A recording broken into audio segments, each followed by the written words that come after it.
Bonjour et bonsoir. Cela dépend de l'heure à laquelle vous nous suivez le partout. Nous sommes très heureux de vous recevoir encore une fois plus sur votre plateau, la réaction à une action du troisième exode. Aujourd'hui, nous avons pour vous un sujet, c'est sur le pardon que nous allons discuter aujourd'hui avec l'homme de Dieu. Salam alaikum. Shalom, monsieur frère. Comment allez-vous? Non, ça va par la grâce de Dieu. Alors, vraiment, le peuple de Dieu voudrait savoir qui est vraiment l'homme de Dieu qui se tient devant eux. Ok, dans le bref délai, je peux dire ainsi, ce que vous avez devant vous, c'est le révérend Dr Lys, ministre de l'évangile du troisième exode. Alors, je peux m'arrêter là. Alors, le peuple de Dieu, là, vous venez de connaître qui est vraiment l'homme de Dieu qui est devant vous. C'est le Doc Lys que nous appelons communément ici à Brazzaville. Sur ce, nous allons rebondir sur notre sujet et nous allons prendre notre première question qui nous a été posée. C'est de savoir c'est quoi réellement le pardon dans le message de William Marion Branham. C'est ce que le peuple de Dieu voulait éclairer sur ce point. Merci beaucoup pour en fait la parole accordée, cher journaliste. Je suis très ravi de se tenir devant vous pour répondre à ces divines questions posées par notre cher journaliste et pour aussi ceux qui me suivent. Je suis très content de répondre à cette question. C'est quoi le pardon?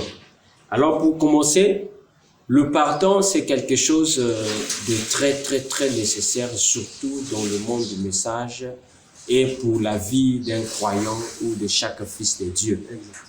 Je voulais dire par cela que le pardon c'est quelque chose, en fait c'est une instruction qui a été instaurée par Dieu lui-même. Donc nous pouvons dire que c'est une instruction divine. Le pardon n'a pas commencé ici sur terre, mais le pardon c'est quelque chose qui avait commencé dès avant la fondation du monde. Quand Dieu avait créé le monde en traçant son plan de la rédemption, il a créé ses attributs et dans l'une de ses attributs, il y avait l'attribut du pardon. C'est pour ainsi dire qu'il y aura l'homme qui doit tomber. Alors moi, dans ma grandeur, je viendrai lui pardonner pour lui remettre à la place initiale. Alors la question, c'est quoi? Le pardon. Ce que nous allons répondre cela selon les citations de Frère Branham. Amen. Parce que nous n'avons pas grand-chose à dire si ce n'est que ce que William Branham dit. Exactement. Alors je serai dans la brochure, plutôt je lirai dans la brochure toutes choses. Je suis au paragraphe 48 de 1962, prêché le 24 11e mois. Frère Branham dit, il y a encore une chose dont j'aimerais parler ici en rapport avec notre pardon. Branham doit parler quelque chose ici en rapport avec notre pardon. Il dit, et c'est que c'est après que nous avons reçu le pardon, nous recevons la pureté avec le pardon. Frère Branham dit, maintenant, si vous faites juste comme si vous avez obtenu le pardon, vous n'avez pas reçu la pureté, eh bien, vous dites, pouvez-vous le prouver, Frère Branham? Notez ceci, Hébreux chapitre 9, du verset 11 à 15, Frère Branham dit, c'est lui qui rend le culte étant une fois purifié, n'a conscience de son péché, ou encore n'a plus de conscience de son péché. Si vous êtes vraiment pardonné, la culpabilité même, le désir même vous quitte. Il dit c'est complètement parti. La pureté accompagne le véritable pardon. Merci Seigneur. Vous voyez ce que Branham dit? Il dit la pureté accompagne le véritable pardon. Et si vous êtes vraiment pardonné, la culpabilité vous est quittée. Et en haut ici, il dit quoi? Regardez ce qu'il dit. Il dit ceci. Il dit, c'est lui qui rend le culte étant une fois purifié, n'a plus conscience de son péché. Ça veut dire que lorsque nous sommes pardonnés, automatiquement nous sommes purifiés. Donc par conséquent, la purification ou encore le pardon est lié à la purification. Donc la purification est synonyme au pardon. Écoutez encore ce que William Branham me dit, toujours dans la même brochure. Frère Branham me dit, si donc nous prétendons être pardonnés, sans toutefois être purs, comment pouvons-nous prétendre être pardonnés alors que le pardon produit la pureté? Voyez-vous ce que je veux dire? Purifier. Vous purifiez de quoi? Purifier de tout lien avec les œuvres formalistes traditionnelles qui sont mortes. Madame dit Amen. Être purifié dans la tradition, dans des traditions mortes, comment pouvez-vous rester encore dans une tradition morte quand vous êtes purifié? Maintenant, lisez cela dans Hébreux chapitre 9 du verset 11. Voyez si c'est juste. Cela nous purifie des souillures des œuvres mortes et formalistes, quand nous sommes pardonnés par le sang de Jésus. En effet, c'est la puissance de la sanctification qui accompagne le pardon. Et nous sommes purifiés de toutes nos œuvres mortes. Vous voyez? Donc, ce que William Branham veut nous faire comprendre ici, que le pardon est accompagné avec la sanctification, la purification. Et il nous attire l'attention que nous sommes pardonnés par des œuvres mortes, formalistes, quand il dit que c'est juste par le sang. Donc, selon le plan de la rédemption, ou selon le plan de notre salut, la seule manière de pouvoir recevoir le pardon, c'est par le sang. Alors, si le sang est versé, c'est là que nous avons le pardon de nos péchés. En dehors du sang, il n'y a pas le pardon. Voilà pourquoi le véritable pardon, c'est au travers du sang que nous sommes purifiés de tous nos péchés, des œuvres mortes. Alors, c'est là le pardon. Quand vous êtes pardonné, alors la culpabilité saute en vous. C'est ce que je pourrais dire. Alors, peuple de Dieu, là vous venez de comprendre réellement c'est quoi le pardon dans le message de William Branham. Sur ce, nous allons rebondir à notre deuxième question. Par rapport à la question qui a été posée, revenons, j'aimerais savoir, est-ce que le sang, l'acte que William Branham a eu à accomplir là-bas à Amarillo, c'était ça notre pardon? Parce que nous venons de lire la citation qui dit réellement que pour être pardonné, il doit avoir ce qu'on appelle par l'acte du sang. Donc cela veut dire que le sang doit être versé. Est-ce que l'acte que William Branham a eu à accomplir à Amarillo, c'était ça notre pardon réellement? Ok. Merci pour la question. Comme je viens de lire ici, là, William Branham me dit, il le dit clairement ici, il dit, je retais la partie, il dit, maintenant, lisez dans Hébreux 9, 11, voyez-vous si c'est juste. Cela nous purifie de toute souillure, des œuvres mortes et formalistes, quand nous sommes pardonnés par le sang de Jésus. En effet, c'est la puissance de la sanctification qui accompagne le pardon. Et par cela, j'ai dit que non, nous ne pouvons que recevoir le pardon de nos péchés au moyen du sang.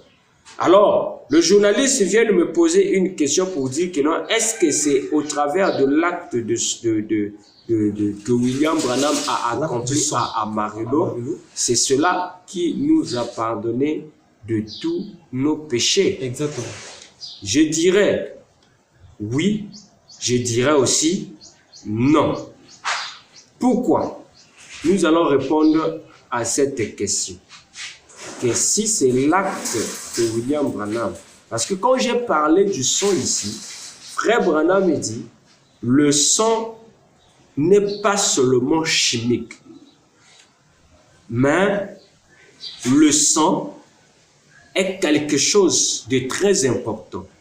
Et le sang, c'est le message de l'heure.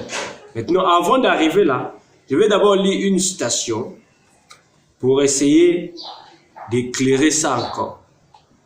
Parce que c'est la chose qui embrouille le monde aujourd'hui. Je suis dans la puissance de la transformation. Exactement. Frère Branham me dit, je suis au paragraphe 203 de 1965. Je ne soucie pas de ce que ma femme... je respecte la loyauté dans toute femme.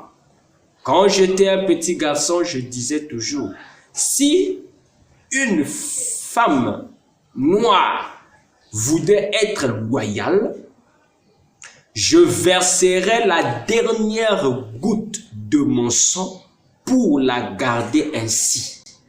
Vous voyez, je respecte ce qui est droit et dit la chose juste. J'ai essayé de vivre ainsi toute ma vie. J'étais jeune, alors maintenant je suis vieux. Je n'ai pas du tout changé les idées. Quelque part, Frère Branham me dit, j'ai cette citation, mais je vais pouvoir chercher ça. On n'a pas assez de temps, je vais déclarer ça. Frère Branham me dit que je ferai l'expiation du péché par mon sang. Alors, la question qui nous est posée ici, est-ce que c'est par le sang de William Branham que nous sommes sauvés? Je dirais que si nous sommes sauvés par le sang de William Branham, alors les sceaux n'ont rien fait.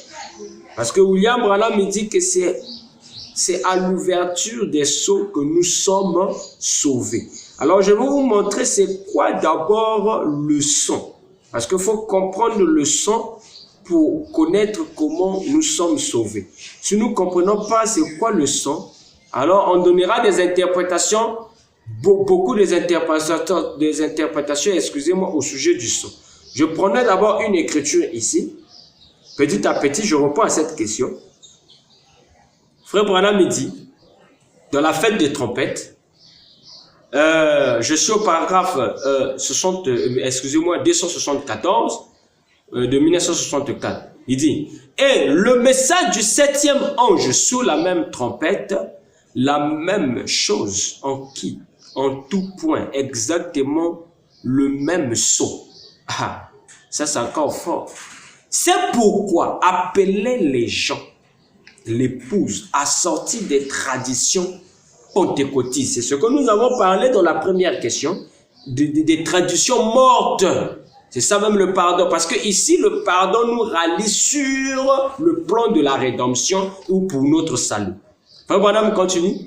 Il dit, et de la tradition du monde pour se retourner vers la véritable expiation. Amen. La parole, Christ personnifié dans sa parole ici, faite chair. La science l'a prouvé par des photos, l'Église le sait dans le monde entier. Nous le savons fermement car il nous a jamais dit une seule chose. Par l'ainsi dit le Seigneur qui était la vérité. N'a-t-il pas dit là-bas à la rivière Oyo, comme j'ai envoyé Jean-Baptiste, comme Jean-Baptiste était envoyé, il en sera de même pour ce message. Donc c'est pour ainsi dire que l'expiation que nous parlons ici, c'est le sang. Parce que Branham me dit que non, c'est le sang qui expie les péchés. Et le sang emmène le pardon. Or, nous comprenons ici par rapport à la question du frère, Frère Branham nous emmène que non, l'expiation de nos péchés, c'est Christ personnifié, la parole faite chair pour notre jour. C'est comme s'il est en train d'annuler le sang, mais il n'annule pas le sang. Il nous montre que non, le sang qui nous purifie de tous nos péchés, ce n'est pas le fait de verser le sang chimique ou encore de rendre l'âme, non, mais de reconnaître la parole faite chair de notre jour, c'est ça le pardon de nos péchés. Donc, pour ainsi dire, pour la question de notre bien-aimé, le sang ici, c'est la parole faite chair. Devant nous, c'est celui-là le sang. Alors, pour encore essayer d'expliciter cette question, j'arrive encore sur il y en a tellement des Écritures, mais j'arrive d'abord ici pour vous donner une idée. Frère Branham, il dit, dans la brochure... Nous continuons toujours avec les citations parce que ici, il est question de lire ce que William Branham a dit. Merci. La lampe de Dieu nous a déjà donné la preuve que le sang qui a été versé à Amarillo, ce n'était pas forcément ça qui nous a sauvés. Nous allons continuer. Je suis dans la fête des trompettes.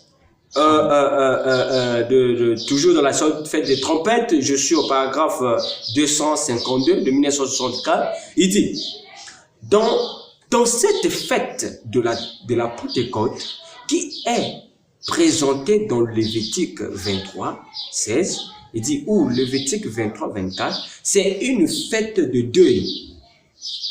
Pas une fête pour immoler. Il dit, la fête était immolée. Ou l'expiation était immolée. L'expiation était immolée. Lévitique 16. C'est un parallèle exact de cela. Seulement ici, c'est l'appel d'Israël à être dans le deuil à cause de ses péchés. Comprenez-moi très bien, mes chers internautes. C'est la fête d'Israël à être appelé dans le deuil. Donc l'expiation était déjà immolée. C'est-à-dire que le sang était déjà versé. Il dit, comme c'est parfait, on me le dit, comme c'est parfait, aujourd'hui, il ne s'agit pas de l'immoler de nouveau. C'est qui a d'ailleurs été montré en symbole par Moïse quand il a frappé le rocher pour la deuxième fois. Il dit, ça n'a pas marché. Ce n'était pas une fête pour immoler, mais un deuil pour avoir rejeté l'expiation. Donc, Frère Branham veut nous faire comprendre ici. Aujourd'hui, il ne s'agit pas d'un sang chimique pour faire l'expiation de nos péchés, mais il s'agit de reconnaître en fait la parole faite chair. C'est cela l'expiation de nos péchés. Parce que l'agneau qui devait être immolé a été déjà immolé à la croix. Dieu ne pouvait pas verser deux fois le sang. Parce que l'agneau devait être examiné pendant 14 jours. 7 âges des nations et 7 âges des juifs. Mais là-bas, l'agneau avait déjà versé le sang. Mais ici, il ne s'agit pas de verser encore le sang pour expier nos péchés, mais il s'agit de recevoir l'expiation. Parce que l'agneau, quand nous parlons de l'expiation ici, nous parlons directement de l'agneau qui a été immolé dès avant la fondation du monde, qui est en train de se représenter dans des corps humains, c'est-à-dire les deux piliers de la rédemption, Branham et Jésus. Et c'est pour ainsi dire, Jésus qui a commencé le travail, Branham qui achève. Alors le sang de William Branham n'est pas versé pour purifier nos péchés, non, mais le sang là est versé pour une cause. Comme nous l'avons lu, c'est pour regarder cette femme loyale.